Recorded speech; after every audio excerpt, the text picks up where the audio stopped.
Honey, Bruce didn't overwrite your DNA with his. I did.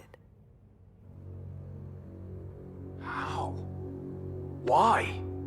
Because the world needs a Batman. Not that I always thought so, mind you. Before you were born, Bruce and I were enemies. His Justice League was easily the most powerful force on Earth. As you know, I was in charge of Project Cadmus. Over the years, I came to respect Batman, even trust him. Guess the law of averages means somebody'd have to. Did you know I was the government liaison with the Justice League for a while?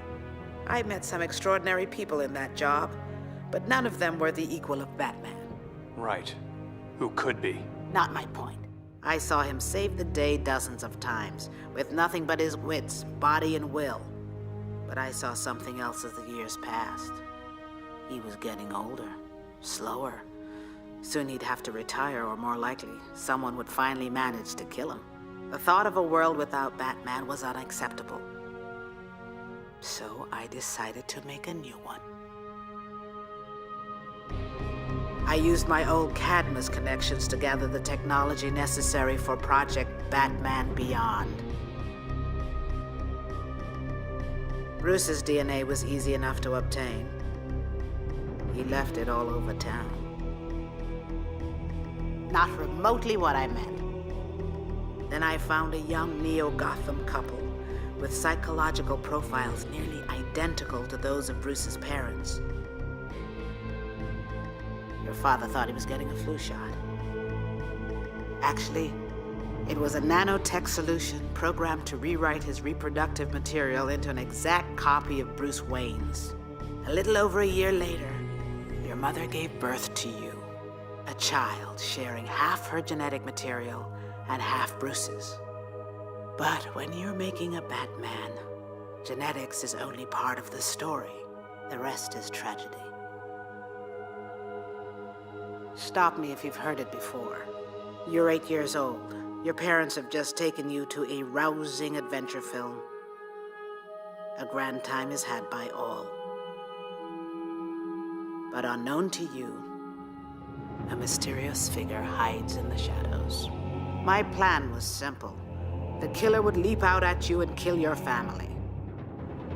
The trauma would put you on the path to becoming Batman. One problem. My assassin wouldn't pull the trigger. I argued with her, but deep down I knew she was right. People say Batman's obsessive, that he'd do anything to achieve his goals. But he'd never resort to murder. So if I was to honor all he stood for, neither could I. And yet my dad wound up murdered. Anyway, don't you get it? No matter what you did or didn't do, I was gonna end up being Bruce's carbon copy. It was fate. You know, the Lord's been a great comfort to me all these years. Try not to look so surprised. Yeah, I've got a lot to answer for when I meet him, but I'd like to believe that for all the harm I've caused, I've also done some good. Maybe the angels need a sharp sword too. Like the good book says, he moves in mysterious ways. His plan is a mystery, but here's what isn't. He gave us free will. We choose our own fate, for good or ill. I've known Bruce Wayne for over 50 years, and I've been keeping an eye on you your whole life. You're not Bruce's clone. You're his son. There are similarities, mind you, but more than a few differences, too. You don't quite have his magnificent brain, for instance. You do have his heart, though. And for all that fierce exterior, I've never met anyone who cared as deeply about his fellow man as Bruce Wayne, except maybe you. You want to have a little better life than the old man's? Take care of the people who love you. Or don't. It's your choice.